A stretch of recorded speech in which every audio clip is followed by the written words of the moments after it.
ஹாய்ங்க, எல்லோரும் எப்படி இருக்கீங்க? நல்லா இருக்கீங்களா? வாங்க இன்றைக்கி சுரக்காயை வச்சு ஒரு ரெசிபி பண்ணலாம். அது எப்படி செய்கிறதுன்னு சொல்லி பார்க்கலாங்க. வாங்க வீடியோக்குள்ளே போகலாம். எவ்வளோ பெரிய சுரக்காயின்னு பாருங்கள். இது நம்ம அன்றைக்கி தோட்டத்தில் வாங்கிட்டு வந்த காய்கறிகளில் இந்த சுரக்காயும் தாங்க வாங்கிட்டு. இந்த சுரக்காய் ரொம்ப இளஞ்சுரக்காய்ங்க, பிஞ்சு சுரக்காய் தான், முத்துனது இல்லை. இப்போ எப்படி செய்யணும்னு சொல்லி பார்க்கலாம். ஒரு கடாயில் ஆயில் விட்டுக்குங்க. ஆயில் காஞ்சோடனே கடுகு சேர்த்திக்குங்க. கடுகு பொரியட்டும். சுரக்காயை அடிக்கடி சாப்பாட்டில் தொப்பை இருக்கவங்களாம் சேர்த்திட்டு வந்தீங்கன்னா டக்குன்னு குறைஞ்சிருங்க. கடுகு பொரிஞ்சோடனே ஒரு 4 பல் பூண்டும் ஒரு பெரிய வெங்காயம் சேர்த்திக்கலாம். உங்கள்கிட்ட சின்ன வெங்காயம் இருந்தால் சின்ன வெங்காயம் சேர்த்திங்க. டேஸ்ட் ரொம்ப நல்லாயிருக்கும் சின்ன வெங்காயம். இப்போ வெங்காயம் பூண்டெல்லாம் நல்லா வதங்கட்டும். சுரக்காயில் ஏகப்பட்ட ரெசிபீஸ் பண்ணலாம். ரொம்ப ஈஸியாகவும் செய்யலாம். சுரக்காய் ரொம்ப டக்குன்னு வெந்துடும். சுரக்காயில் ரொம்ப முத்தின சுரக்காயாக இருந்தால் மட்டும் தோல் சீவுனா போதும், இல்லைன்னா அப்படியே கட் பண்ணி சேர்த்திக்கிங்க. இப்போ கட் பண்ண சுரக்காயை இந்த வெங்காயம் பூண்டு கூட சேர்த்து நல்லா வதக்கலாம். சுரக்காயை வாங்கும்போது அப்படி நெகத்தில் கிள்ளி பார்த்தீங்கன்னா நெகம் உள்ளே இறங்குச்சுன்னா அது இலை சுரக்காய்ங்க. அப்படி இறங்காத பட்சத்தில் அது வாங்க வேண்டாம். அது முத்துன சுரக்காய். அது டேஸ்ட்டு ரொம்ப நல்லா இருக்காது. விதையெல்லாம் ரொம்ப நறுன்னு இருக்கும். இப்போ இது கூடயே ஒரு தக்காளி சேர்த்திக்கலாம்.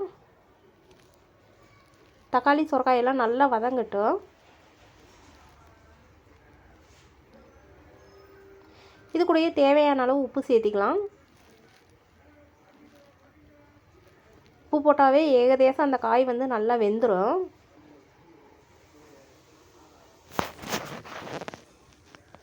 ஒரு 5 நிமிஷம் நல்லா வதங்கிடுங்க. சுரக்காயிலிருந்து ஆல்ரெடி தண்ணி வரும். இப்போ அது கூடயே தேவையான அளவு சாம்பார் தூள் சேர்த்திக்கலாம். நான் 2 ஸ்பூன் சேர்த்திக்கிறேன். இது புளி சேர்த்துறதுனால கொஞ்சம் காரமாக இருந்தால் நல்லாயிருக்கும். இப்போ ஒரு பெரிய எலுமிச்சங்காய் அளவு புளி எடுத்து கரைச்சி வச்சுருக்கிறேன். அதையும் சேர்த்திக்கலாம்.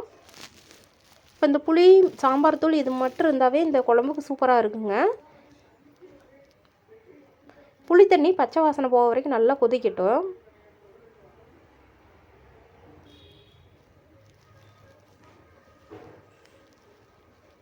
இப்போ ஒரு மூடி போட்டு மூடி வச்சிடலாங்க. ஒரு 10 நிமிஷம் நல்லா வேகட்டும்.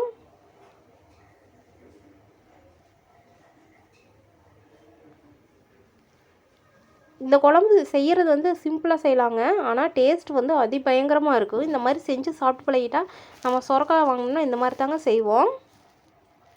இப்போ சுரக்காய் நல்லா வெந்துருச்சுங்க. இது கூடயே மேலாப்பில் கருவேப்பிலை தூவி இறக்கலாங்க. அவ்வளோதாங்க. சூப்பரான சுவையான சுரக்காய் குழம்பு ரெடி ஆயிடுச்சுங்க. இதுதாங்க கிராமத்தில் நாங்கள் செய்கிற சுரக்காய் குழம்பு.